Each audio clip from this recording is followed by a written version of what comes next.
നമസ്കാരം. ഇന്ത്യൻ അതിർത്തിയിൽ വീണ്ടും പാകിസ്ഥാൻ പ്രകോപനം സൃഷ്ടിച്ചിരിക്കുകയാണ്. ഇത്തവണ ലക്ഷ്യം വെച്ചത് ഇന്ത്യൻ മണ്ണിൽ നിരീക്ഷണ പറക്കൽ നടത്തിക്കൊണ്ടിരുന്ന നമ്മുടെ അത്യാധുനിക ഡ്രോണിനെയാണ്. ജമ്മുവിലെ അന്താരാഷ്ട്ര അതിർത്തിയിൽ നടന്ന ഈ പ്രകോപനത്തിന്റെ പിന്നിലെ ഞെട്ടിക്കുന്ന വിവരങ്ങളാണ് പുറത്തുവരുന്നത്. കൃത്യമായി എന്താണ് സംഭവിച്ചത്?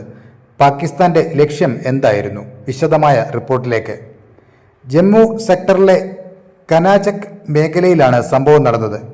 ഇന്നലെ രാത്രി സാധാരണഗതിയിൽ ഇന്ത്യൻ വ്യോമപരിധിക്കുള്ളിൽ പട്രോളിംഗ് നടത്തുകയായിരുന്നു നമ്മുടെ RPA അഥവാ റിമോട്ട്ലി പൈലറ്റഡ് എയർക്രാഫ്റ്റ്. ഈ നിരീക്ഷണ പറക്കലിനിടെയാണ് പാകിസ്ഥാൻ റേഞ്ചേഴ്സ് പ്രകോപനമില്ലാതെ വെടിയുതിർത്തത്. ലഭ്യമായ വിവരങ്ങൾ അനുസരിച്ച് ആകെ 5 റൗണ്ട് വെടിയുണ്ടകളാണ് പാക് സൈന്യം ഉതിർത്തത്. അതിർത്തിയിലെ ഖേരി പോസ്റ്റിൽ നിന്ന് 4 റൗണ്ടും അസ്ലം പോസ്റ്റിൽ നിന്ന് 1 റൗണ്ടും വെടിയൊച്ചകൾ ഉയർന്നു. ഇന്ത്യൻ മണ്ണിൽ പറന്നുകൊണ്ടിരുന്ന ഡ്രോണിനെ തകർക്കുക എന്ന ലക്ഷ്യത്തോടെയാണ് ഈ നീക്കം നടന്നതെന്ന് വ്യക്തമാണ്. ഇവിടെ നമ്മൾ ശ്രദ്ധിക്കേണ്ട ഒരു കാര്യമുണ്ട്. ഈ ഡ്രോൺ പറന്നത് നിയന്ത്രണ രേഖയ്ക്ക് സമീപത്തു നിന്ന് ആരംഭിച്ച് അന്താരാഷ്ട്ര അതിർത്തി വരെയുള്ള ഭാഗത്താണ്. ഈ മേഖലയിൽ ഇന്ത്യ നടത്തിവരുന്ന നിരീക്ഷണങ്ങൾ പാകിസ്ഥാനെ എത്രത്തോളം അസ്വസ്ഥരാക്കുന്നു എന്നതിൻ്റെ തെളിവാണ് ഈ വെടിവെപ്പ്. അതിർത്തി കടന്നുള്ള നുഴഞ്ഞുകയറ്റവും മയക്കുമരുന്ന് കടത്തും തടയുന്നതിൽ ഇത്തരം ഡ്രോൺ നിരീക്ഷണങ്ങൾ വലിയ പങ്ക് വഹിക്കുന്നുണ്ട്.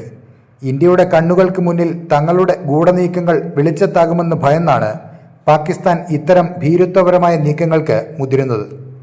എന്നാൽ പാകിസ്ഥാൻ പ്രതീക്ഷിച്ചതുപോലെയല്ല കാര്യങ്ങൾ സംഭവിച്ചത്. നമ്മുടെ ഡ്രോണിന് യാതൊരുവിധ കേടുപാടുകളും സംഭവിച്ചിട്ടില്ല എന്നതാണ് ഏറ്റവും പ്രധാനപ്പെട്ട വാർത്ത.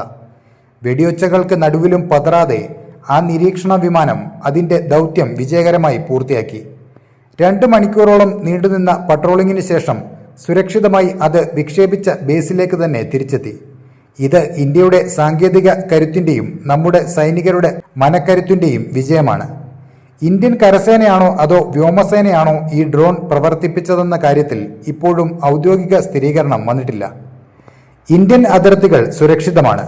അത് തകർക്കാൻ ആര് ശ്രമിച്ചാലും അതിനെ പ്രതിരോധിക്കാനുള്ള ആധുനിക സംവിധാനങ്ങൾ ഇന്ന് ഇന്ത്യക്കുണ്ട്.